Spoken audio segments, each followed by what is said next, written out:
হ্যাঁ, hello, am I audible? Yes, sir, you are audible. Good morning, sir. Yes, sir. Yeah. Good morning, students. Yes, sir, you are audible. Good morning, Yes. sir. Good morning. Uh, Today we discuss the important chemistry lab experiment, that is application of thin layer chromatography, that is called TLC, for separation of mixture of compounds. আজকে দেখো একটা এটা মানে খুব important একটা chemistry lab experiment, যেটাকে নিয়ে আমরা আজকে আলোচনা করব। সেটা হচ্ছে কি, যে application of thin layer chromatography for separation of mixture of compounds. একটু হোল্ড অন, তবে একটু হোল্ড করো just.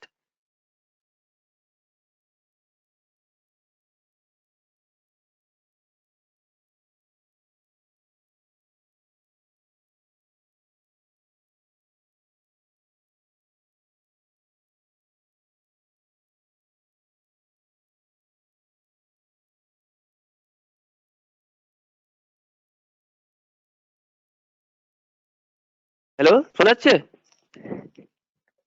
Yes, sir. Yes, sir. শোনা Yes. যাচ্ছে। Yes, sir. ওকে ওকে ওকে। আচ্ছা, আমি একবার লিভ করছি, লিভ করে আমি অ্যাড হচ্ছি, আবার একবার লিভ করছি। Okay, sir. ওকে ওকে। Okay, sir.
কথা বলতে পারবে।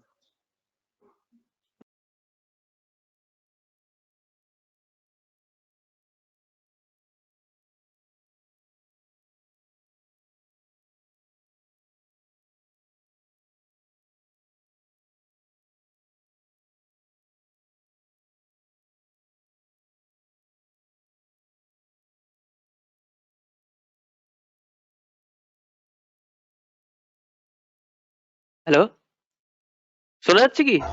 Yes, sir. আচ্ছা, Yes, আমাকে sir. কি প্রেজেন্টার Yes, sir, করতে শোনা হবে? আর স্যারকে ফোন করতে হবে তো? একটু ওয়েট করো। আচ্ছা, আমি করছি। হ্যাঁ হ্যাঁ, স্যার করুন তো।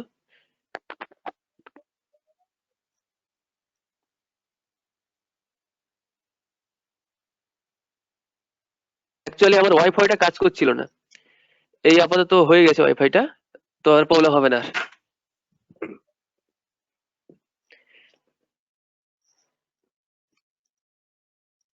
আমার কথা শোনা যাচ্ছে তো ক্লিয়ার? Yes, sir, শোনা যাচ্ছে। ওকে ওকে।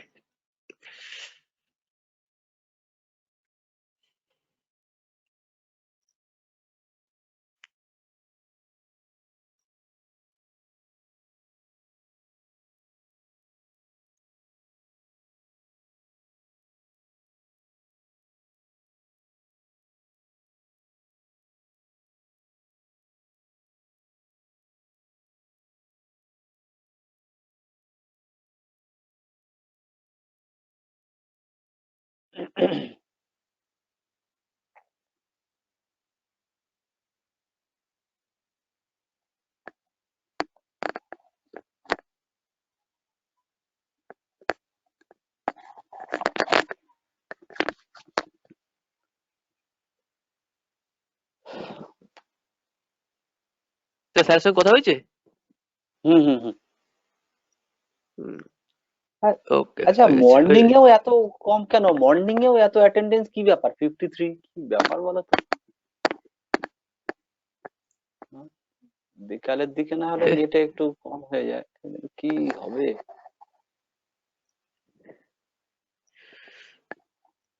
দেখো, দেখা যাচ্ছে তো এবারে ক্লিয়ার?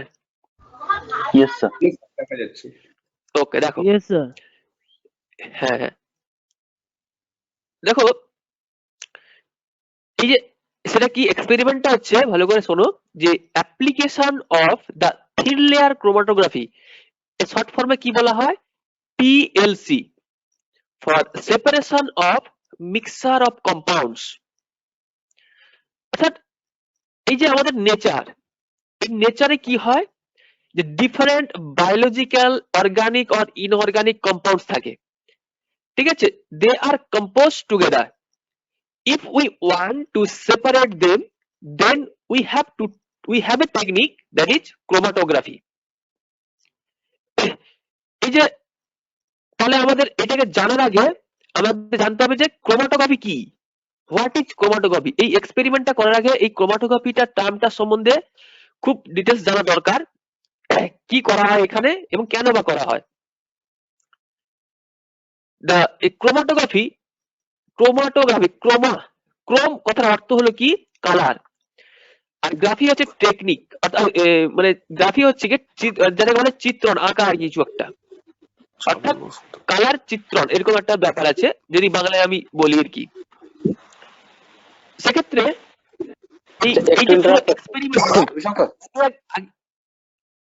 আগে কি করা হতো?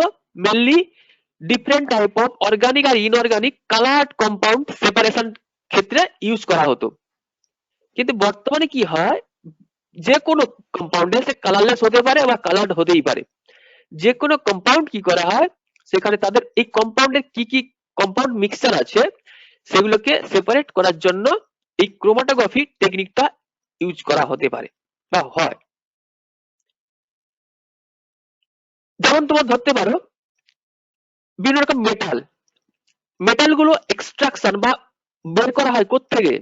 ডিফারেন্ট টাইপ অফ ওর, তাই না? ওর বা খনিজ পদার্থ যাকে বলা হয়, সেগুলো কি হয়, ডিফারেন্ট টাইপ অফ টেকনিক আছে।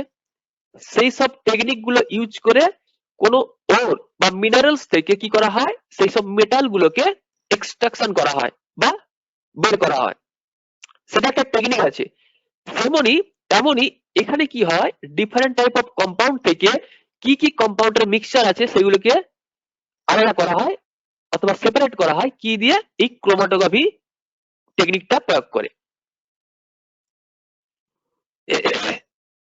এখানে কোন কম্পাউন্ডের খুব কম পরিমাণ থাকলেও এই টেকনিক অ্যাপ্লাই করা যেতে পারে। ধরো কোন একটা compound, some compounds are teeny amount. In this case also this chromatography technique also applicable. যেখানে ধরো একটা কম্পাউন্ড তৈরি হয়েছে, সেখানে অনেকগুলো কম্পাউন্ড মিক্স হয়ে তৈরি হয়েছে, সেখানে দেখা গেল যে একটা কম্পাউন্ড খুব কম পরিমাণে আছে, একটা কম্পাউন্ড খুব বেশি পরিমাণে আছে। সেই কম পরিমাণ অ্যামাউন্টটা এতটাই কম যে সেটাকে এমনি নর্মাল ভাবে আলাদা করা সম্ভব না হতে পারে, কিন্তু এটা ইউজ করে কি করা যেতে পারে, সেটাকে আলাদা করা যেতেও পারে। তো একটা জিনিস এখানে মনে রাখতে হবে যে in this chromatographic separation two terms are very important. Which are the two terms? That is stationary phase and mobile phase.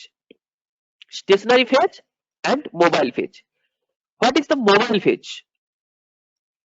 A mobile phase is a solvent chosen according to the properties of the components in the given mixture. অর্থাৎ একটা mobile phase হলো বিভিন্ন ধরনের solvent অথবা দ্রাবক যেটা বলি, এই সব সলভেন্ট চুজ করা হয় যে মিক্সারটিকে আইডেন্টিফাই করা হবে তার নেচারের উপর ডিপেন্ড করে। এই যে মোবাইল কথার অর্থ কি? একটা চলমান ব্যাপার, অর্থাৎ মানে মুভ করতে পারে, সোজা কথা মুভ করতে পারে।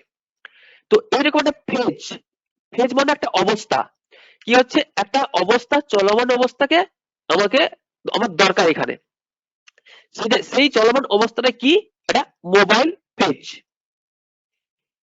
এই মোবাইল ফেজটা লিকুইড অথবা গ্যাসিয়াস হতে পারে, লিকুইড অথবা গ্যাসিয়াস হতে পারে। এটা কি পরে একটু পরে বলছি। আর স্টেশনারি ফেজ কি? Stationary phase is a fixed phase made by alumina or silica gel coated plate in which mobile phase is running. এই স্টেশনারি ফেজটা কি? এই স্টেশনারি ফেজ হলো একটি নির্দিষ্ট ফেজ যেটা তৈরি হয় alumina, formula alumina is Al2O3, অথবা silica gel, that is SiO2, silicon ডাইঅক্সাইডের একটা প্রলেপ দেয়া কোনো একটি প্লেট। এই প্লেট গুলো কাচের হতে পারে অথবা প্লাস্টিক কিংবা কোনো মেটালেরও হতে পারে। এটা এটা কোনো ফিক্সড নয়, যে কোনো জিনিসটা হতে পারে। তোমরা দেখেছো, দেখবে বায়োলজিক্যাল এক্সপেরিমেন্টের ক্ষেত্রে দেখবে ওই ব্লাড নিয়ে একটা স্লাইড দেখেছো তো, স্লিট গুলো, কাচের স্লিট গুলো ইউজ করে। Yes, sir. Yes, sir. हाँ sir. ওই রকম কাচের স্লিটের উপরে কি থাকে, সিলিকা অথবা অ্যালুমিনা যেটা বলা হয়, এই সিলিকা অথবা অ্যালুমিনা এরকম একটা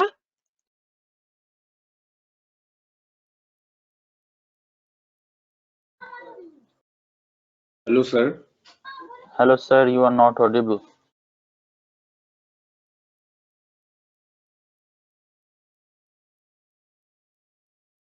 একটু প্রবলেম হচ্ছে, উনি বোধহয় ডিসকানেক্ট হয়ে গেছেন নাকি কি জানি।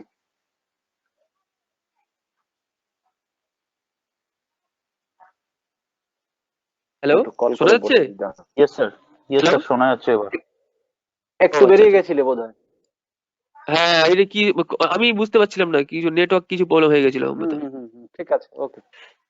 আচ্ছা যাই হোক, যেটা কি বললাম, যে সিলিকা জেল বললাম না, এই কাঁচের স্লিটের উপরে এটা সিলিকা জেল গুলোকে স্প্রে করা থাকে, ইউনিফর্মলি একদম স্প্রে করা থাকে। ওই স্প্রে যেটা করা থাকে ওটাকে কি হচ্ছে স্টেশনারি ফেজ। স্টেশনারি মানে কি একটা ফিক্সড, ওটা কোনো নড়াচড়া করতে পারবে না। ওই স্টেশনারি ফেজটাকে বেস করে এই মোবাইল ফেজটা কি করে মুভ করতে পারবে। বুঝতে পারা গেছে এই স্টেশনারি ফেজ আর মোবাইল ফেজের ব্যাপারটা কি? Yes, sir. এই যে Yes, sir. এই যে মোবাইল ফেজ বললাম, এই যে স্টেশনারি ফেজ বললাম না, এই স্টেশনারি ফেজটা সলিড অথবা লিকুইড দুটোই হতে পারে। এটা কোনো মানে ফিক্সড নয়, দুটো যে কোনো দুটো হতে পারে। সেটা একটু পরে ডিসকাস করা হবে।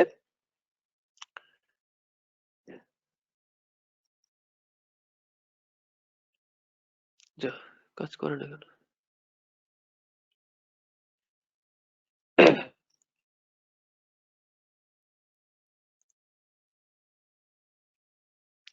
আচ্ছা,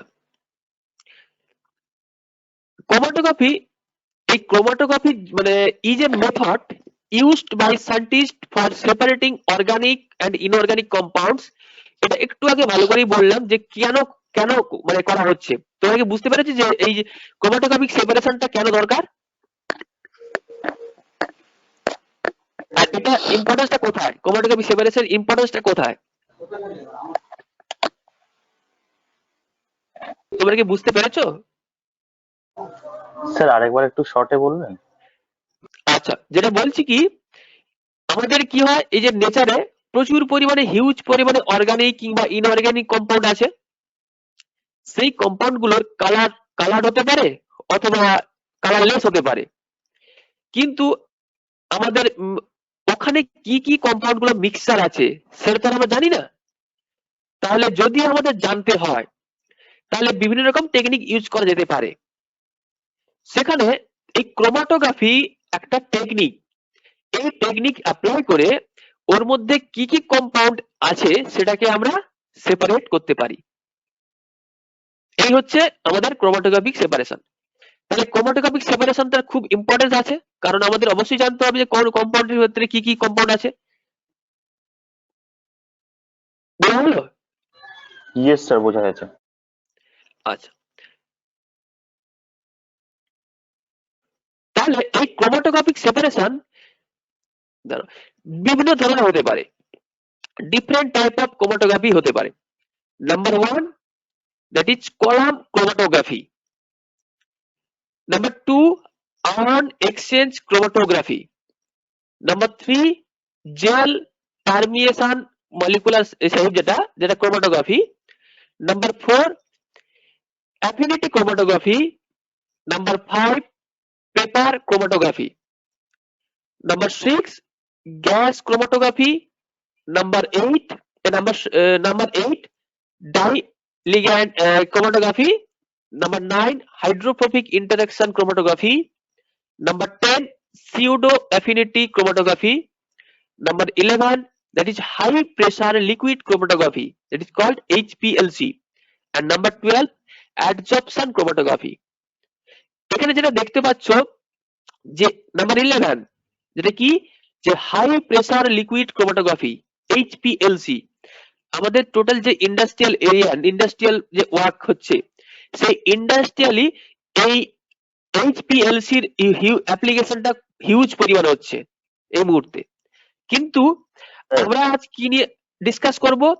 today we discuss about thin layer chromatography, that is number 6 TLC। এটাকে আমরা শর্টকাটে কি বলবো? TLC। আরেকটা জিনিস লক্ষ্য রাখবে, এই যে ক্রোমাটোগ্রাফি যে সেপারেশনটা অ্যাপ্লাই করছি এটা মেইনলি তিনটে জিনিসের উপর ডিপেন্ড করে, depends on only 3 conditions. Number 1 adsorption, number 2 solubility, and number 3 distribution. অর্থাৎ adsorption মানে কি যে অধিশোষণ, solubility মানে কি দ্রাব্যতা, এবং distribution মানে কি বিস্তার। এই তিনটে বিষয়ের উপর ডিপেন্ড করে এই সমস্ত যে ক্রোমাটোগ্রাফিক সেপারেশন গুলো বলছি এগুলোকে কন্ডাক্ট করা হয়ে থাকে। তো আজকে যেটা ডিসকাস করব থিন লেয়ার ক্রোমাটোগ্রাফি। এই thin layer chromatography depends only the adsorption theory, অর্থাৎ অধিশোষণের উপর ডিপেন্ড করে এটা হয়ে থাকে। এটা তুমি ভালো করে লক্ষ্য রাখবে যে আমি যেটা বলছি যে অ্যাডসর্পশন এবং অ্যাবজর্পশন দুটোর মধ্যে ডিফারেন্স আছে। অ্যাডসর্পশন এবং অ্যাবজর্পশন, শোষণ এবং অধিশোষণ। যেটা অ্যাডসর্পশন বলছি সেটা হচ্ছে অধিশোষণ, আর অ্যাবজর্পশন যেটা বলছি সেটা হচ্ছে শোষণ। এখানে কিন্তু ভালো করে মনে রাখবে যে অ্যাডসর্পশন অধিশোষণ। এই অ্যাডসর্পশন এর দুটো টার্ম আছে। কি কি টার্ম আছে? একটা হচ্ছে অ্যাবজর্বেট এবং আরেকটা হচ্ছে অ্যাডজর্বেন্ট। অ্যাডজর্বেট এবং অ্যাডজর্বেন্ট। অ্যাডজর্বেন্টটা কি? অ্যাডজর্বেন্ট হচ্ছে অন হুইচ অ্যাডসর্পশন অকার, অর্থাৎ যার উপরে এই অ্যাডসর্পশন বা অধিশোষণ প্রক্রিয়াটা হবে তাকেই বলা হচ্ছে কি অ্যাডজর্বেট। আর অ্যাডজর্বেন্টটা কি? অ্যাডজর্বেন্টটা হচ্ছে হুইচ অ্যাডজর্বড অন দা অ্যাবজর্বেট, অর্থাৎ এই যে যার উপরে যে জিনিসটা অ্যাডজর্ব হচ্ছে সেই জিনিসটাকে বলা হচ্ছে কি অ্যাবজর্বেন্ট। এক্সাম্পল দিলে বুঝতে পারবে। যদি ধরো প্লাটিনাম বা প্যালাডিয়াম এই ধাতু আছে তো metal, platinum and palladium metals Yes, sir. can absorb hydrogen gas, তাহলে এই হাইড্রোজেন গ্যাসকে কি বলা হবে? অ্যাডজর্বেন্ট। আর প্লাটিনাম আর প্যালাডিয়াম মেটালটাকে কি বলা হবে? অ্যাডজর্বেট। এই জিনিসটা কি তোমাদের কাছে ক্লিয়ার হলো? অ্যাডজর্বেট Yes, এবং sir. অ্যাডজর্বেন্টটা কি? হ্যাঁ Yes, sir. Clear. আচ্ছা, স্যার এটা কি তাহলে- পিপিটি তে লেখা নেই? না এটা পিপিটিতে লেখা নেই, আমি একটু এক্সট্রা ভাবে ইনফরমেশন দিলাম, তোমরা লিখে নিতে পারো। স্যার স্পেলিংটা তাহলে একটু বলতে হবে। অ্যাডজর্বেট, ADSORBATE, adsorbate, on which adsorption sir আরেকবার occurs. বলুন।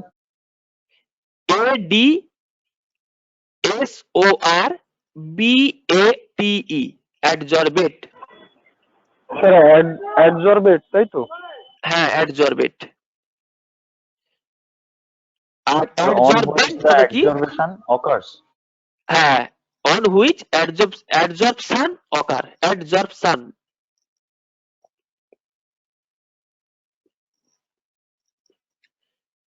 আরেকটা হচ্ছে adsorbent. Adsorbent. ADSORBENT. Adsorbent. এটা হচ্ছে which adsorbed on the adsorbate. Which adsorbed on the adsorbate. অর্থাৎ adsorbate এর উপরে যেটা adsorb হয়।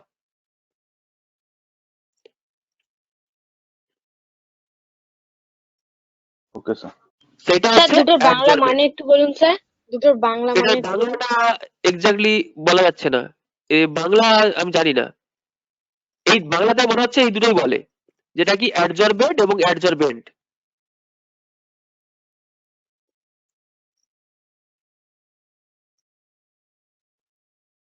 এটা ওকে কি বুঝতে স্যার, ঠিক পেরেছো? আছে। আমি একটা উদাহরণ দিলাম না, যে কি বললাম, ধরো প্লাটিনাম অথবা প্যালাডিয়াম ধাতুর উপরে কি হয়, হাইড্রোজেন গ্যাস শোষিত হয় বা অধিশোষণ ঘটে। অর্থাৎ এই যে অধিশোষণ যে প্রক্রিয়াটা কি হয়, জাস্ট সারফেস এরিয়ার উপরে হয়, অন্য কোথাও হয় না।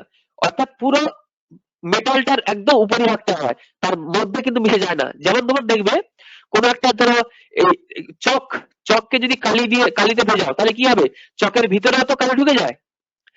এটা কিন্তু শোষণ বা অ্যাবজর্পশন।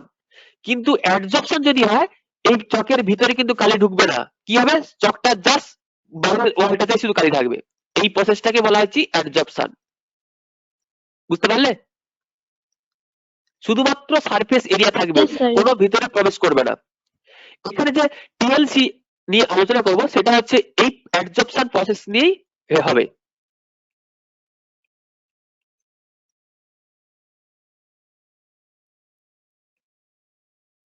দেখো তাহলে কি হচ্ছে, to separate and identify the different amino acids from a mixture of amino acids by calculating and comparing its RF value। মানে কি, এখানে আমরা যেটা আলোচনা করব সেটা মেইনলি হচ্ছে স্যাম্পলটা কি নেওয়া হচ্ছে, অ্যামিনো অ্যাসিড। অ্যামিনো অ্যাসিড তোমরা ভালো করে জানো, সেই অ্যামিনো অ্যাসিডের কয়েকটা অ্যামিনো অ্যাসিড মিক্সচার দেওয়া হলো। সেই অ্যামিনো অ্যাসিডের মিক্সচার থেকে এই মিক্সচারের মধ্যে কি কি অ্যামিনো অ্যাসিড মেশানো আছে সেটাকে আমরা ডিভাইড করব বা সেপারেট করব। সেটা কি দিয়ে, মেইনলি আরএফ, রিটার্ডেশন ফ্যাক্টর। এই যে আরএফ লেখা আছে, এই আরএফ এর নাম কি, রিটার্ডেশন ফ্যাক্টর ভ্যালু দিয়ে। সেটা কিভাবে হবে সেটা একটু বলে দিই। দ্য থিওরি কি, যে মেইনলি এটা করার সময় কি হয়, দ্য স্যাম্পল ইজ স্পটেড। একটা স্লিট নেওয়া হবে, স্যার ডিটেইলস আলোচনা করবেন এটা নিয়ে একটু পরে। যে যেটা বললাম যে স্ট্রিপ, একটা কাচের যে একটা স্লিট নেওয়া হয়েছে, ওই কাচের স্লিটের উপরে কি হচ্ছে, সিলিকা অথবা অ্যালুমিনিয়াম জেলে হচ্ছে গিয়ে স্প্রে থাকে, অ্যালুমিনিয়াম কোটেড থাকে। এই কোটেডটাকে বলা হচ্ছে স্টেশনারি ফেজ। এবারে কি করা হয়, এখানে মোবাইল ফেজ হিসাবে কি নেওয়া হয়, একটা সলভেন্ট নেওয়া হয়, ডিফারেন্ট টাইপ অফ সলভেন্ট নেওয়া হয়। সেটা ডিপেন্ড করে আমার কি আমার যে স্যাম্পলটা কি নেওয়া হয়েছে তার নেচার কি, তার উপর ডিপেন্ড করে এই সলভেন্টটা নেওয়া হয়। সলভেন্ট মানে কি, দ্রাবক। যেটা কি করবে, এই যে স্টেশনারি ফেজ, যেটা কাছে স্লিটটা বললাম, তার গায়ে যে কোটেড আছে সেটাকে বেস করে উপরের দিকে উঠতে থাকবে। এই যে উপরের দিকে উঠছে, তোমরা দেখবে কোন একটা শুকনো জিনিস দিলে, জল বা কিছু লিকুইড কি করে, চুয়ে চুয়ে উপরের দিকে উঠতে থাকে। তো এই যে উপরের দিকে উঠছে, এই অ্যাকশনটাকে বলা হয় কি, ক্যাপিলারি অ্যাকশন।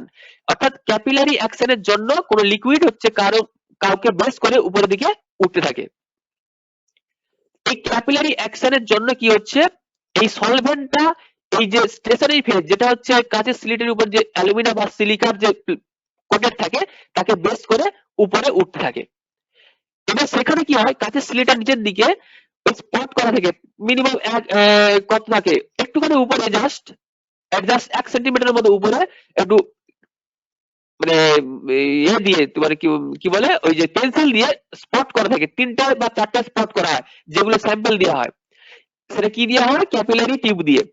সেখানে ক্যাপিলারি টিউব দিয়ে স্পট করার পর এটা কি করা হয়, যে একটা টিএলসি চেম্বার থাকে, টিএলসি জার থাকে, কাঁচের জার, ওর ভিতরে এই সলভেন্ট দেওয়া থাকে। সলভেন্টের ভিতরে এই যে স্লিটটাকে বসানো থাকে, এমন ভাবে বসাতে হবে যেখানে ওই যে যেখানে স্যাম্পল দেওয়া হলো সেটা যেন সলভেন্টে না ডুবে যায়। দেওয়ার পর ওটাকে ঢাকিয়ে কিছুক্ষণ রেখে দেওয়া হয়। দেওয়ার পর দেখা যাবে যে এই সলভেন্টটা ওই স্লিটের গা বরাবর উপরের দিকে উঠতে আছে, তার সঙ্গে স্যাম্পেলটাও উঠবে। এবার সেটাকে কি করা হয়, ড্রাই করা হয় হট এয়ার ওভেনে, এটাকে ড্রাই করা হয়। ড্রাই করে তার উপরে একটা স্প্রে করা হয়। কি স্প্রে করা হয়, এই যে নিন হাইড্রিন, এই নিন হাইড্রিন বলে কম্পাউন্ডটা স্প্রে করা হয়। দিলে যে স্যাম্পেলটা থাকে সেই স্যাম্পেল গুলো কি হয় ওখানে ভালোভাবে স্পষ্ট হয়ে ওঠে, বিভিন্ন কালার কম্পাউন্ড তৈরি করে একদম ক্লিয়ার স্পষ্ট হয়ে ওঠে, ক্লিয়ারলি একদম স্পষ্ট হয়ে যায়। সেখান থেকে একটা যেখান থেকে আমরা দাগ দিয়েছিলাম, যেখান থেকে স্পটেড করা হয়েছিল, সেই ডিসটেন্সটা মাপা হয়। সেই ডিসটেন্সটা মেপে RF ভ্যালু ক্যালকুলেট করা হয়। RF ভ্যালু ইকুয়ালস টু কি হবে, distance travel by the solvent, distance travel by the sample divided by distance travel by the solvent. অর্থাৎ আমরা যে স্লিটটা বলছি, এই স্লিটের গা বরাবর তো আমাদের সলভেন্টটা উঠছে, আমরা দেখতে পাবো কিন্তু সলভেন্টটা কত দূর উঠেছে, সেটা দাগ করে থাকবে। সেখান থেকে একটা মার্ক করে দিয়ে যেখান থেকে শুরু করেছিলে, যে অর্থাৎ যে স্যাম্পল দেওয়া হয়েছিল সেই ডিসটেন্সটা স্কেল দিয়ে মেপে দেওয়া হয়। এবং যখন আমরা এই শুকনো করার পর বা ড্রাই করার পর যে নিন হাইড্রিন স্প্রে করা হচ্ছে, তখন যে স্পট গুলো পাওয়া যাচ্ছে, সেই স্পট গুলো হচ্ছে এভারেজ ডিসটেন্স নেওয়া হবে থেকে, সেই বেস লাইন থেকে, অর্থাৎ যেখানে স্পট করা হয়েছিল স্যাম্পল গুলো, সেখান থেকে প্রত্যেকটা স্যাম্পলের ডিসটেন্সটাকে মাপা হবে। সেই ডিসটেন্স গুলোকে কি করা হবে, RF ভ্যালু হিসাব করা হয়, রিটার্ডেশন ফ্যাক্টর। RF ভ্যালু কি দিয়ে করা হবে, RF value equals to distance travel by the sample divided by distance travel by the solvent। প্রত্যেক ক্ষেত্রে স্যাম্পল যতগুলো নেওয়া হয়েছে ততগুলো স্যাম্পল উপরে দেওয়া হবে প্রত্যেককে আলাদাভাবে, এবং সেটাকে ডিভাইড করা হবে কি দিয়ে, এই যে সলভেন্টটা যতদূর উঠেছে সেই ডিসটেন্সটাকে দিয়ে প্রত্যেকটা ডিভাইড করা হবে। সেখান থেকে একটা ভ্যালু পাওয়া যাবে, সেই ভ্যালুটা লেস দেন সবসময় যেন 1 হবে। এবার একটা লিটারেচার ভ্যালু আছে, সেই লিটারেচার ভ্যালু থেকে এই ভ্যালুগুলো জাস্ট মিলিয়ে দেখা হবে, যেখানে মিলে যাবে সেই কম্পাউন্ডটা ওই কম্পাউন্ডটা হবে। এইভাবে আইডেন্টিফাই করা হয়। অর্থাৎ আগে থেকে আমাদের এক্সপেরিমেন্টটাতে কি করা হয়েছে, যে কি কি কম্পাউন্ডের কত কত ভ্যালু হবে, RF ভ্যালুটা সেটা আগে থেকে আমাদের জানা থাকবে। এবার আমরা যেটা এক্সপেরিমেন্ট করলাম সেই RF ভ্যালুর সঙ্গে ওই RF ভ্যালুটা মেলানো হবে, মিলিয়ে দেখতে হবে কার সঙ্গে মিলছে। যার সঙ্গে মিলবে সেই কম্পাউন্ডটাই ছিল, ওটা আননোন কম্পাউন্ড হচ্ছে ওটাই। এটা কি বোঝা গেল? Yes sir. স্যার আরএফ ভ্যালুটা কি বলবেন, ফুল ফর্মটা? Retardation factor. Retardation factor. আচ্ছা sir, okay sir. Retardation factor ওটা একটু পরে আরো মানে কিভাবে ক্যালকুলেট করবে সেটা যদি ছবি দিয়ে দেখবে স্যার বলবেন একটু পরে। আর এই এতক্ষণ যেটা বললাম থিওরি গুলো বা কিভাবে কি প্র্যাকটিক্যালটা কেন করব, এটা ইম্পর্টেন্সটা কোথায়, এর কেমিস্ট্রিটা কোথায়, কি কি বেসের উপর ডিপেন্ড করে এটাকে এক্সপেরিমেন্টটা হচ্ছে, তাহলে এখানে কোনো কিছু তোমাদের প্রবলেম থেকে একবার বলো, বলছি।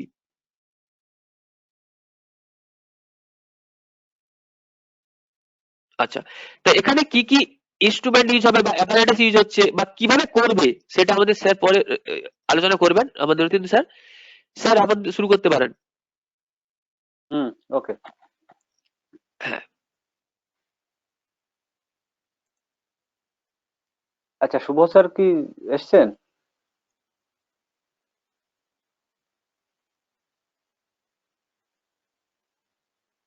আমি ফোন করে শেয়ারিং নিচ্ছি, আমি ফোন করে নিচ্ছি একবার ফোন তাহলে। করো, স্যার আসেননি মনে হয়। একবার ফোন করো। একবার ফোন করে দাও।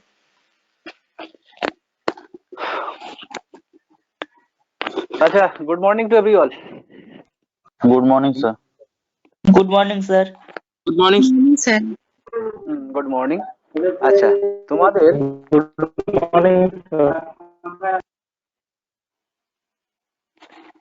যেটা আজকে তাহলে করা হচ্ছে কি না, ক্রোমাটোগ্রাফি করা হচ্ছে, ঠিক আছে? আজকে যে এক্সপেরিমেন্টটা করছি সেই এক্সপেরিমেন্টের নাম হচ্ছে ক্রোমাটোগ্রাফি। তাহলে এতক্ষণে বুঝলে যে ক্রোমাটোগ্রাফিটা কি আসলে। ক্রোমাটোগ্রাফি কি একটা টেকনিক, যে টেকনিকের সাহায্যে আমরা কি করি, যে পদ্ধতি অবলম্বনে আমরা কি করি না, কোনো একটা মিক্সার অফ কম্পাউন্ড, ডিফারেন্ট কম্পোনেন্টের একটা মিক্সচার, তার থেকে সেই কম্পোনেন্ট গুলোকে আলাদা করতে পারি, তাদেরকে আইসোলেট স্যার করতে করেছেন? পারবো, তাদেরকে চিনতে, না এখনো আসেনি, স্যারকে বলে দিই। তাদেরকে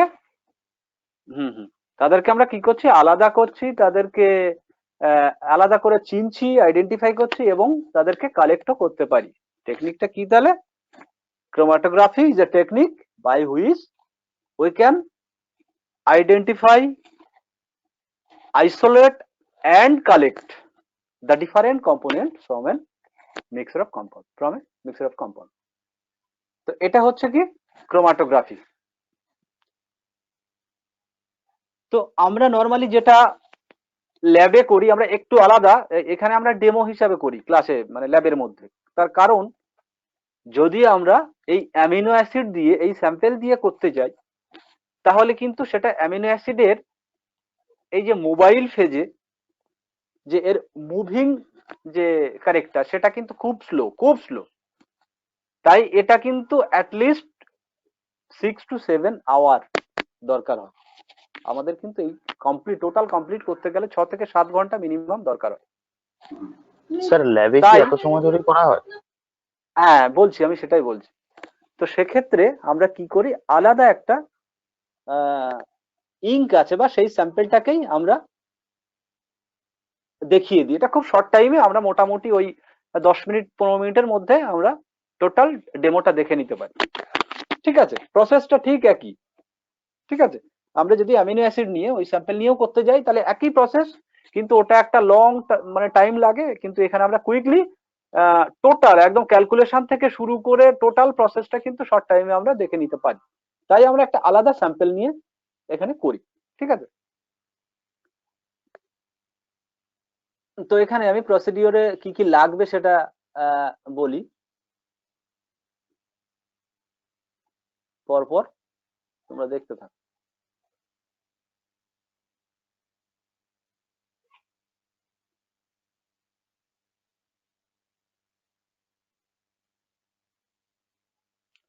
প্রথমে আমাদের লাগবে, দেখতে পাচ্ছ সবাই?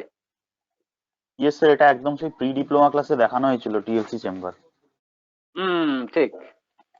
তাহলে first we have to need a apparatus which is called TLC chamber. এটা নাম হচ্ছে টিএলসি চেম্বার। এর মধ্যেই আমাদের কি কি নিতে হয়, কেমিক্যালস, যেটা সলভেন্ট নিতে হয়, তারপর আমরা যে টিএলসি পেপারটা রেডি করব সেটাও এর মধ্যে ডিপ করাতে হবে। তাহলে আমাদের প্রথম লাগছে কি TLC chamber. Then we have to need silica gel. Sir বলছিলেন silica gel, SiO2 silicon dioxide. ঠিক আছে, এই সিলিকা জেলের এটা একটা লেই তৈরি করতে হয়। ঠিক আছে, এটা একটু ডিস্টিল ওয়াটার দিয়ে ডিজলভ করে, একদম ডিজলভ নয়, মোটামুটি একটা প্রলেপ দেওয়ার মতো একটা জিনিস তৈরি করতে হয়। সেটা কি করতে হয়, একটা গ্লাস যে প্লেট থাকে, আমরা স্লাইডের কথা শুনেছি একটু আগে, তো সেই স্লাইডের উপরে, স্লাইডটা অত ছোট থাকবে না, আর একটু বড় হবে। ঠিক আছে, এটা দিয়েও আমরা করতে পারি। উই ক্যান প্রিপেয়ার এই সিলিকা প্লেট ইন ল্যাব। এবং এছাড়াও কিন্তু আমরা রেডিমেড মার্কেট থেকে কিন্তু কিনতেও পারি। আমরা যেটা করি সেটা হচ্ছে ওই মার্কেট থেকে নেওয়া অ্যালুমিনা প্লেট, যার উপরে সিলিকা জেলের একটা দেওয়া থাকে, লেয়ার দেওয়া থাকে, সেই প্লেট নিয়ে আমরা এই নিচেরটা দেখো, এই টিএলসি প্লেট।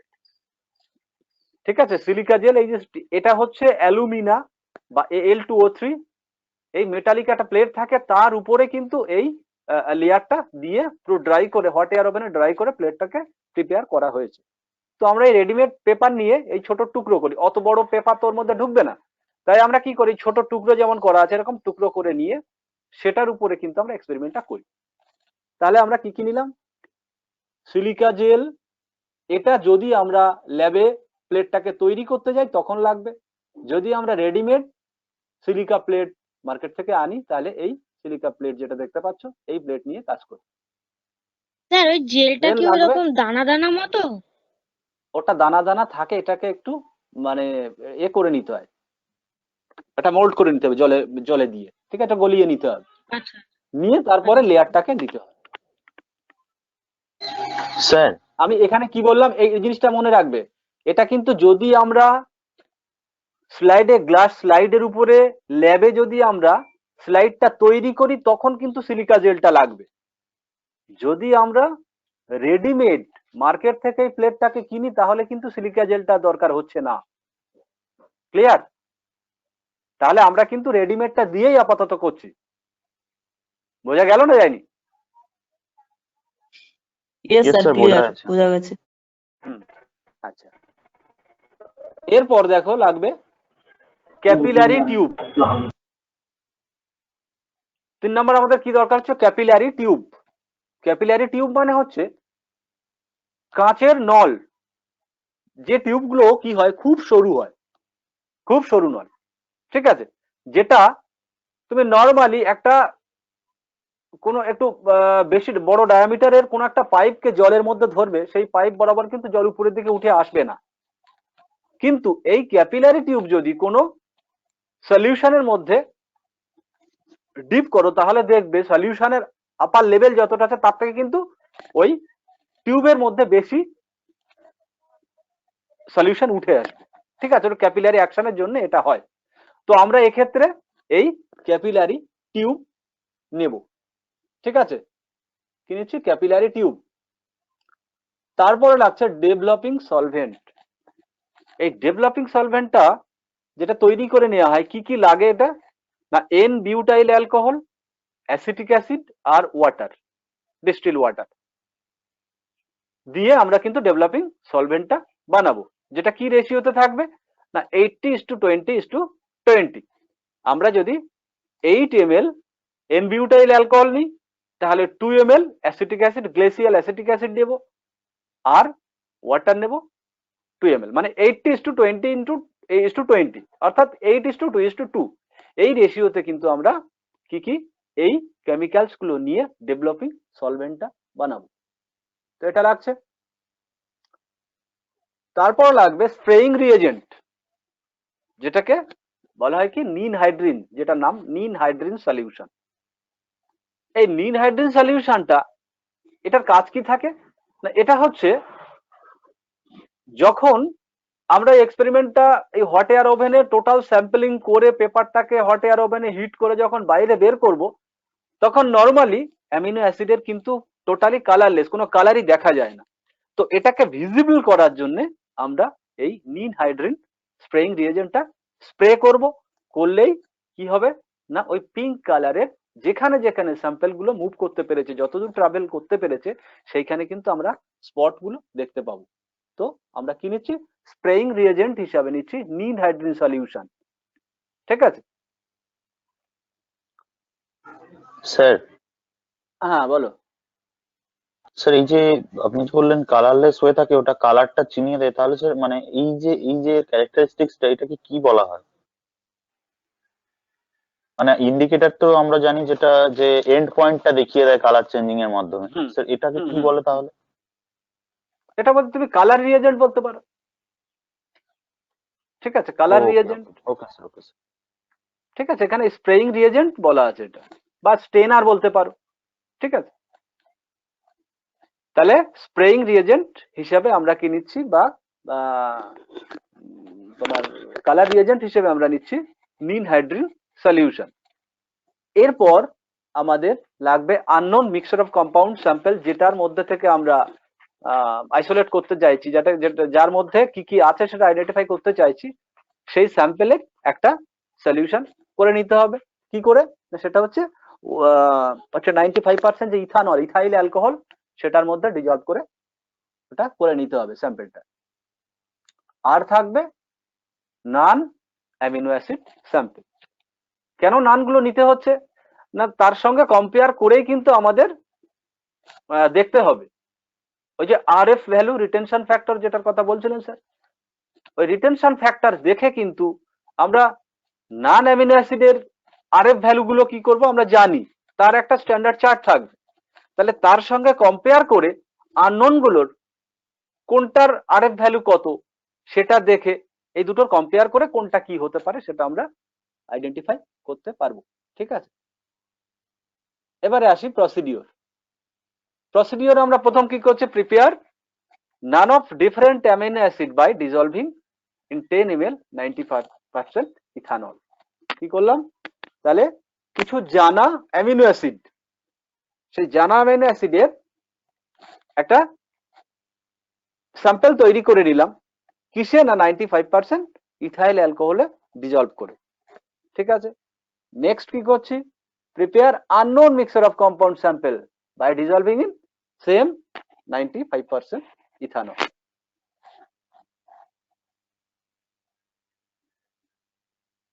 এরপর আমাদের যেটা বানাতে হবে, prepare the solvent by mixing n butyl alcohol, acetic acid, distil water by ratio কত 80:20:20।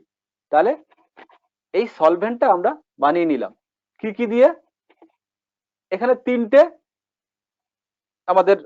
তিনটে জিনিস লাগছে, একটা হচ্ছে N butyl alcohol, acetic acid আর ডিস্টিল ওয়াটার। রেশিওটা অবশ্যই মনে রাখবে 80:20:20। অর্থাৎ আমরা এই 80:20:20 যদি নিই তাহলে সেটা অনেকটা বেশি হয়ে যাবে। ঠিক আছে, তাই আমরা কি করি, ওটা 8:2:2 এই রেশিওতে নিই, নিলে সেটা কত হবে না 8:2:10:2 12 ml হচ্ছে। ঠিক আছে, তো এরকম ভাবে আমাদের কিন্তু নিতে হবে। যদি বড় কন্টেনার থাকে এবং বড় কোনো প্লেটে আমরা করতে যাই তাহলে সেটা একটু বেশি করে নিতেই পারি। ঠিক আছে, রেশিওটা একটা ফিক্সড রাখতে হবে। এরপর আমাদের যে কাজ, সিলিকা প্লেট যেটা থাকবে তার নিচের দিকে একটা বেস লাইন তৈরি করে নিতে হবে।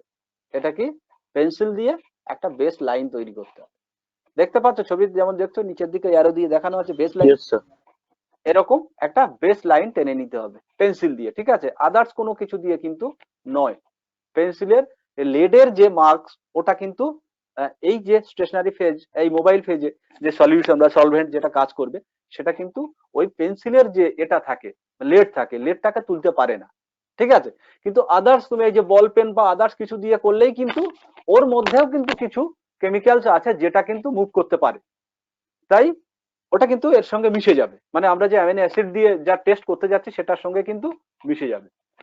তাই আমরা এটা অবশ্যই কি পেন্সিল দিয়ে কিন্তু এটা বেস লাইনটা টেনে নেব। এরপর pick up the unknown sample by capillary tube and spot the sample on the baseline and mark is as M. M দিয়ে কেন বলছি না, ওটা হচ্ছে মিক্সচার অফ কম্পাউন্ডার। সেটা তুমি আলাদা করে মানে সুবিধা মতো একটা কোনো কিছু দিয়ে ইন্ডিকেট করে নিতে হবে যে এই জায়গাটাতে আমি কি দিলাম, আননোন স্যাম্পেলের স্পট দিলাম। স্পট দেওয়া মানে তোমার কি করতে হচ্ছে, ওই ক্যাপিলারি টিউব যখন এই স্যাম্পলের উপরে জাস্ট একটু টাচ করাবে দেখবে ওর মধ্যে অটোমেটিক্যালি উঠে এসছে কিছুটা। ঠিক আছে, এবারে ওটাকে নিয়ে আমরা বেস লাইন করেছি, ঠিক বেস লাইনের একটা সাইড করে একটা জায়গাতে স্পটটা ফেলে দিতে হবে। খেয়াল করতে হবে কি যে স্পটটা যেন খুব বেশি বড় হয়ে না পড়ে, খুব ছোট্ট একটা মানে পয়েন্টের মতো করে পড়বে, তাহলে কি হবে না পারফেক্ট দেখা যাবে জিনিসটা। যদি বেশি হয়ে যায় তাহলে সেটা হয়তো চারদিকে ছড়িয়ে গিয়ে মানে গ্রাফটা ঠিকঠাক হবে না।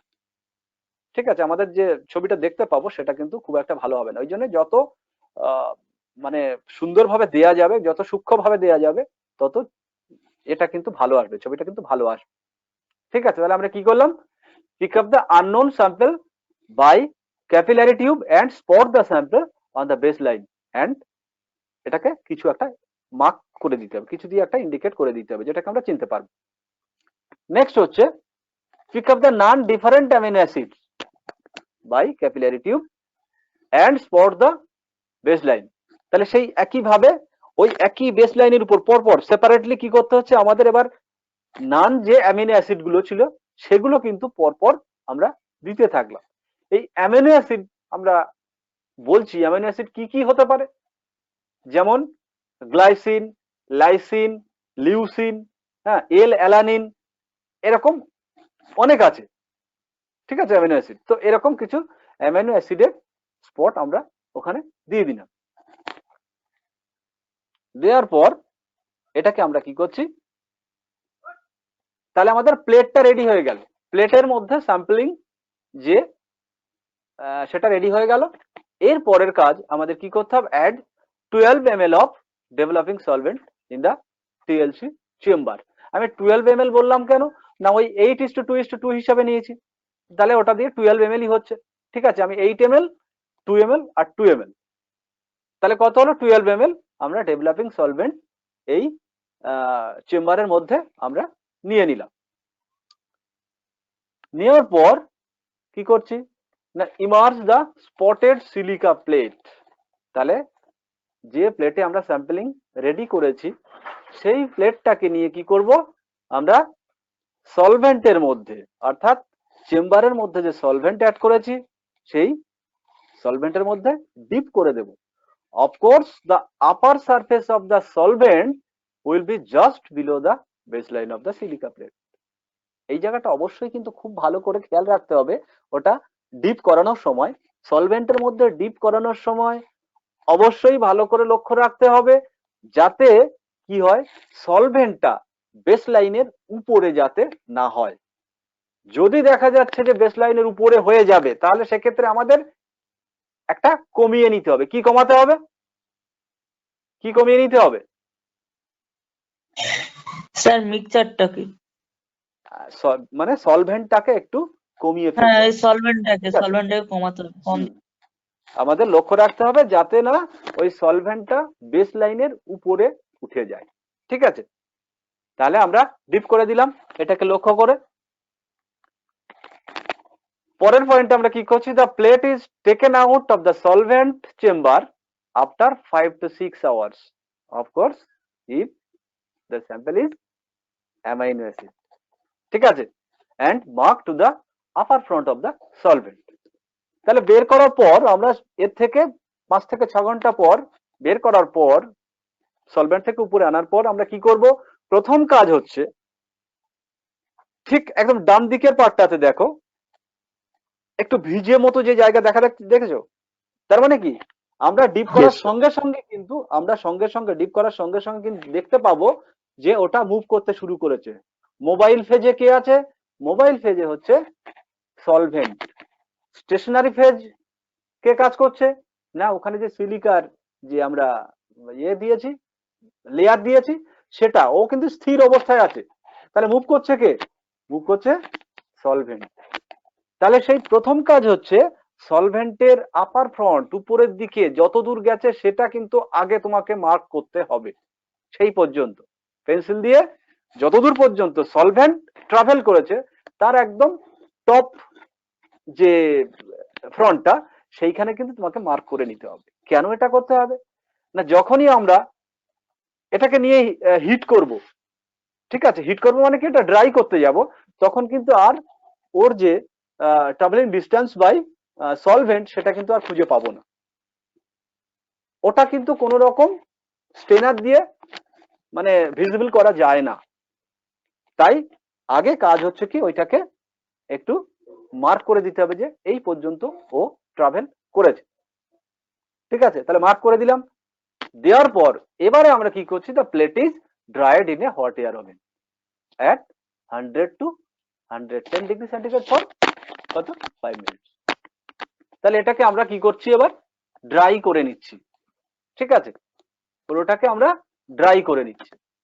ড্রাই করে নেওয়ার পর এবারে আমরা স্প্রেইং রিয়েজেন্ট দিয়ে ওর উপরে কি করব, মানে ড্রাই হওয়ার পর আর কিচ্ছু দেখা যাবে না। তুমি কি দেখতে পাবে, এটাকে যখন আমরা সলভেন্ট থেকে বের করে ড্রাই করব তখন আমরা এই আফটার ড্রাইং দ্য প্লেট আমরা কি দেখতে পাবো, শুধুমাত্র উপরে যে দাগটা দিয়েছিলে কার না ওই আপার ফ্রন্টের কার সলভেন্টের সেই দাগটুকু দেখা যাবে, আর নিচে বেস লাইনটা দেখা যাবে, আর তুমি ইন্ডিকেট করেছো যে যে স্যাম্পল গুলো দিয়ে সেইটুকু, বাকি কিন্তু কোনো কিছুই আর দেখতে পাবে না। এই দেখার জন্য কিন্তু আমাদের যেটা করতে হয়, কি স্প্রে করতে হবে, নিনহাইড্রিন সলিউশন, যেটা স্প্রেইং রিয়েজেন্ট আছে সেটাকে আমাদের স্প্রে করতে হবে। ঠিক আছে, স্প্রে করলে আমরা কিন্তু পিঙ্ক কালারের এরকম দেখতে পাবো।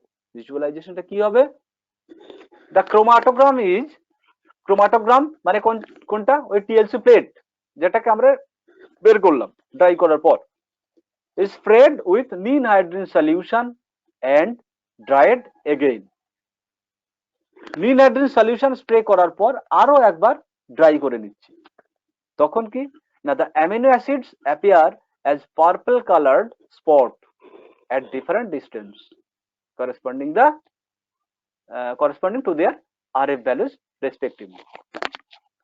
The distance traveled by each component and solvent are measured. কি করতে হবে আমাদের লাস্ট এসে ওটাকে মাপতে হবে যে এদের ট্রাভেলিং ডিস্টেন্স কত কি হলো। তাহলে ছবিটাতে দেখো আমরা এখানে ডান দিকের যেটা আছে মিক্সার অফ কম্পাউন্ড দেখতে পাচ্ছ ছবিটা ইয়েস সবাই? Sir, yes sir. একটু দেখার বিষয় আছে কিন্তু এটা ভালো করে দেখে নাও। এই জায়গায় এখানে দেখো তো ডান দিকে mixer of compound amino acid, এটাতে কিন্তু আমরা যে স্যাম্পলটা নিয়েছি তার মধ্যে কিন্তু আমরা এখানে কটা, একটা দুটো তিনটে চারটে দেখতে পাচ্ছি, দুটো খুব ক্লোজ আছে, ঠিক আছে। আর বাম দিকে দেখো, বাম দিকে হচ্ছে আমরা নিয়েছি এলাটা হচ্ছে অ্যালানিন, তার পাশে আছে এলইউ, এটা লিউসিন, তারপরটা আছে এআরজি, এটা হচ্ছে আরজাইনিন, এরকম কিছু নাম স্যাম্পল দেওয়া আছে, ঠিক আছে।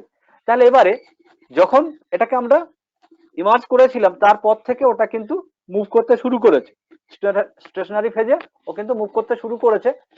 এবারে যখন আমরা টোটাল এক্সপেরিমেন্ট কমপ্লিট করে ড্রাই করলাম, করার পর তারপর আবার নিনহাইড্রিন দিয়ে স্প্রে করার পর এবারে যখন আমরা স্পট গুলো দেখতে পাচ্ছি, তাহলে স্পট গুলোর সঙ্গে আমরা কি করছি না ডান দিকে যে একটা ওই যে মিক্সার অফ কম্পাউন্ডের একটা ওখানে স্পট দিয়েছিলাম, সেই লাইনে কিন্তু আমরা কি দেখতে পাচ্ছি, একাধিক কিন্তু স্পট আমরা দেখতে পাচ্ছি। কেন না ওটা মিক্সার অফ কম্পাউন্ড, তার মধ্যে তাহলে এইগুলো মিশে আছে। এর মধ্যে কিন্তু অ্যালানিন কি আমরা বলতে পারি? নেই। আচ্ছা কি অ্যালানিন থাকলে ওর লেভেলে কিন্তু ওখানে একটা স্পট দেখা যেত ওই ডান দিকের ওই মিক্সার অফ কম্পাউন্ডের, কিন্তু সেটা তো দেখা যাচ্ছে না, বোঝা গেল। কিন্তু লিউসিনটাকে আমরা কিন্তু দেখতে পাচ্ছি, লিউনিনের সঙ্গে লিউনিন এই লিউনিন যেখানে আছে ওই সোজা দেখো যেটা উঠে গেছে ডান দিকেও কিন্তু ওর প্যারালাল কিন্তু একটা স্পট আমরা দেখতে পাচ্ছি।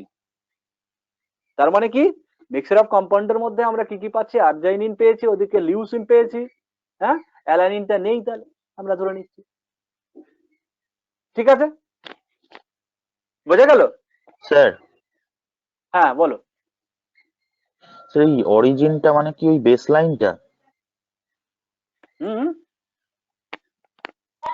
বলছি স্যার হ্যাঁ অরিজিন অরিজিনটা যেটা হচ্ছে লেখা বেস আছে। লাইন, অরিজিনটা হচ্ছে বেস লাইন, ঠিক, অরিজিনটা হচ্ছে বেস ওকে লাইন, ঠিক আছে। তাহলে এবারে ডান দিকের এই এই আননোন স্যাম্পলটা যেখানে দিয়েছি ওর মধ্যে থেকে আমরা কি কি স্পট কোন কোন জায়গাতে এসছে তার সঙ্গে বাম দিকের যে নোন স্যাম্পল গুলো দেওয়া ছিল তার সঙ্গে কম্পেয়ার করে কোনটা কে সেটা কিন্তু আমরা আইডেন্টিফাই করে ফেলছি, ঠিক আছে। এখানে দেখছি আমরা কি অ্যালানিনের সঙ্গে বা এখানে লিউসিনের সঙ্গে আমরা যে একদম টপ যে স্পটটা দেখতে পাচ্ছি সেই লিউসিনের সঙ্গে কিন্তু আমরা কম্পেয়ার করতে পারছি যে হ্যাঁ এর লেভেলে কিন্তু এর হাইটে কিন্তু এইটা আছে, ঠিক আছে। আমরা শুধু হাইট বলবো না, এখান থেকে আমরা ট্রাভেলিং ডিস্টেন্স যদি একটু এদিক ওদিক হয় তাহলে সেক্ষেত্রে কিন্তু আমরা কি করব, অবশ্যই আরএফ ভ্যালুটা বের করে নেব। আরএফ ভ্যালু বের করে কিন্তু আমরা কম্পেয়ার করব যে close to the RF value কারা কারা আছে, ঠিক আছে, তাদের সঙ্গে কম্পেয়ার করে কিন্তু আমরা বলে দিতে পারবো যে কোনটা কোন অ্যামিনো অ্যাসিড। এই ছবিটা কি সবার ক্লিয়ার হয়েছে? Yes sir. Yes sir, clear হয়েছে। এটা কিন্তু একটা মেন ব্যাপার। দেখো এখানে দুটো পদ্ধতিতে আমরা কিন্তু করতে পারি। এখানে আমরা যেমন করেছি স্ট্যান্ডার্ড যে অ্যামিনো অ্যাসিডের সঙ্গে কম্পেয়ার করে কিন্তু এখানে আমরা আরএফ ভ্যালু যদি নাও পাই তাহলে কিন্তু এটার সঙ্গে আমরা কম্পেয়ার করে জাস্ট বলে দিতে পারবো যে এই আছে এই আছে।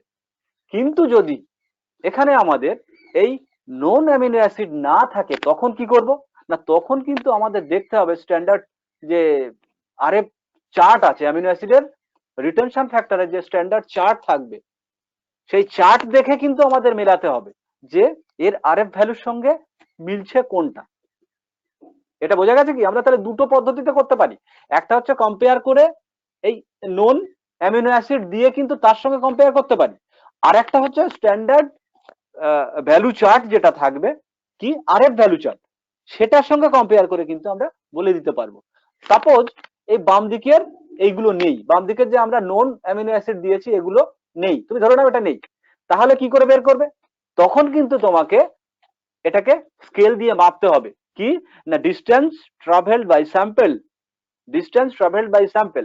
তুমি বাম দিক অ্যালানিন থেকে এই দিকটা তুমি ধরে নাও নেই, শুধু কি আছে তুমি স্যাম্পল দিয়েছো, তাহলে কি হচ্ছে এবার তোমাকে মেজার করতে হচ্ছে। একদম নিচে যেটা আছে, নিচে যে স্পটটা আছে বাম দিকেরটা দেখবে না, শুধু স্যাম্পলের উপরটা দেখবে।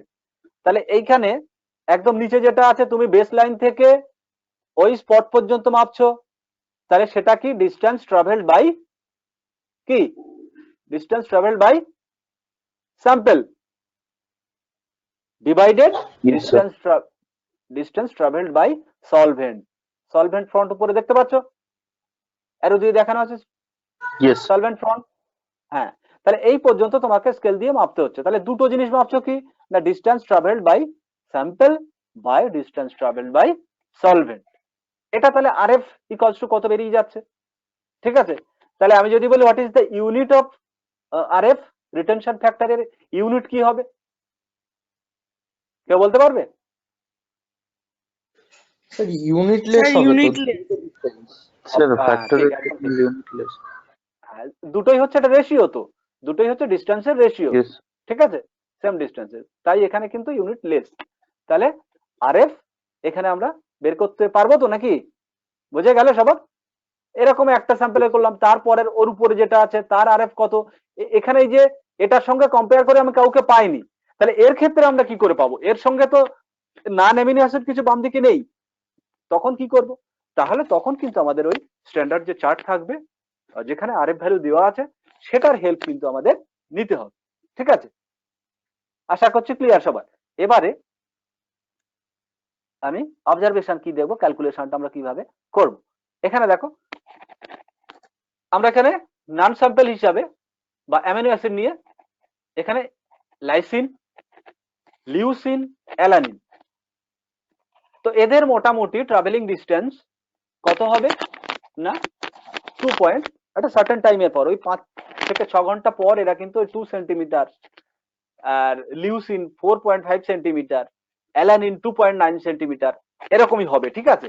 এগুলো মোটামুটি একটা স্ট্যান্ডার্ড ভ্যালু এদের।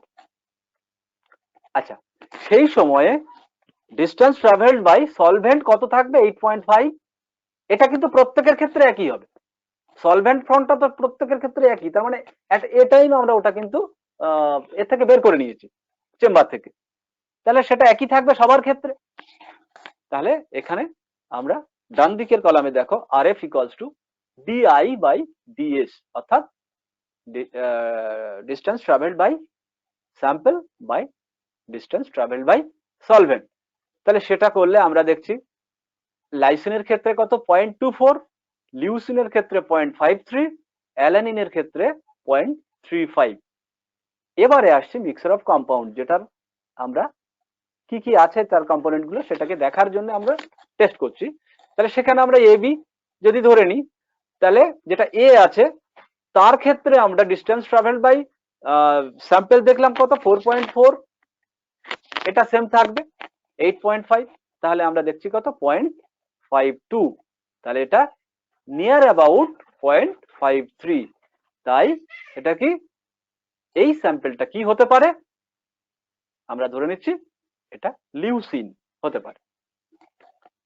সেকেন্ড স্যাম্পলটা কি আছে, মানে একটাই স্যাম্পলের মধ্যে সেকেন্ড কম্পোনেন্টটা কি আছে, সেকেন্ড উপাদানটা কি আছে না সেটার ডিস্টেন্স ট্রাভেল বাই কত স্যাম্পল 3.1 আর 8.5 সলভেন্টের ডিস্টেন্স।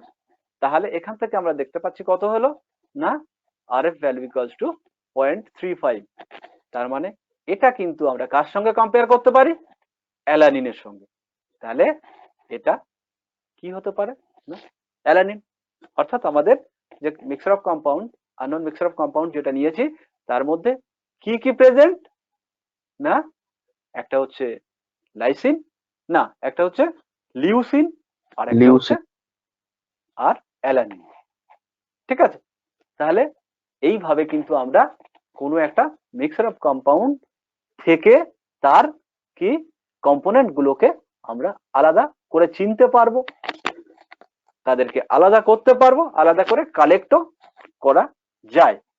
কি না, compare the RF value of amino acid present in the unknown mixture with the RF value of pure amino acids, thus identify the amino acids present in the unknown mixture। তাহলে সেখান থেকে আমরা RF value এটা বললাম, ঠিক আছে। এবারে যদি বলো যে এটা কালেক্ট করব কি করে, আমরা তো আইডেন্টিফাই করতে পারলাম, আমরা চিনতে পারলাম, সেটাকে আলাদা করতে পারলাম, তাহলে সেটাকে কালেক্ট কিভাবে করব? কালেক্ট করার জন্য যেটা করতে হয়, ওই সিলিকা জেলের যে প্লেটের উপরে আমরা যে স্পট গুলো দেখতে পাচ্ছি, ওটাকে কোন একটা নাইফ দিয়ে ওটাকে ওই ইয়ে সমেত, সিলিকা জেল সমেত ওটাকে তুলে নিতে হয়, নিয়ে আবার ওটাকে অ্যালকোহলের মধ্যে ডিজলভ করাতে হয়, করিয়ে সেটাকে ফিল্টার করতে হবে, করে এবার অ্যালকোহল থাকবে, বাকি ওর সঙ্গে সিলিকা যেটা থাকবে সেটা আলাদা হয়ে যাবে, ঠিক আছে। এরপর ওটাকে ভোলাটাইল, সুতরাং কম হিট দিলে ওটা কি হবে, মানে বেরিয়ে যাবে, গেলে নিচে ধীরে ধীরে ওর একটা লেয়ার জমতে থাকবে। এইভাবে কিন্তু ওটাকে আমরা আলাদা করে কালেক্ট করতে পারি, ঠিক আছে। এই হচ্ছে তোমাদের টিএলসি বা ক্রোমাটোগ্রাফিটা এভাবে করতে হবে, 3 লেয়ার ক্রোমাটোগ্রাফি, ঠিক আছে। কোনো কোয়েশ্চেন? স্যার স্যার এগুলো যখন আমরা কলেজে যাব স্যার, এগুলো কি আমরা হাতে করব? অবশ্যই হাতে করবে। দেখো এটা করতে গেলে কিন্তু সবার হাতে তো একটা করে থাকবে না, একটা টিম করে তোমাদের হাতে এটা থাকবে, অবশ্যই 2-3টে টিম করে তোমরা আলাদা আলাদা করে স্যাম্পলিং করতেই পারো, ঠিক আছে। তো আমরা যেটা নিয়ে করি কলেজে হচ্ছে অন্য আরেকটা স্যাম্পল থাকে, সেই স্যাম্পল নিয়েই আমরা করি। সেক্ষেত্রে আমরা কি এই RF ভ্যালুটা কি হচ্ছে সেইটা কিন্তু আমরা দেখে নিই। এই প্রসিডিওর এখানে হয়তো ডিফারেন্ট অনেকগুলো থাকছে, আর ওখানে আমরা একটা স্যাম্পল দিয়েই করব, ঠিক আছে। জাস্ট প্রসিডিওরটা কি সেটা আমরা দেখে নিই, না হলে তো 6-7 ঘন্টা ধরে তো ওখানে করা সম্ভব না, ঠিক আছে। তবে তোমরা পরিষ্কার বুঝতে পারবে যে এইভাবেই করতে হয়, ঠিক আছে। আর কোয়েশ্চেন কিছু? Okay sir, thank you. না স্যার। নমস্কার। ওকে ওকে।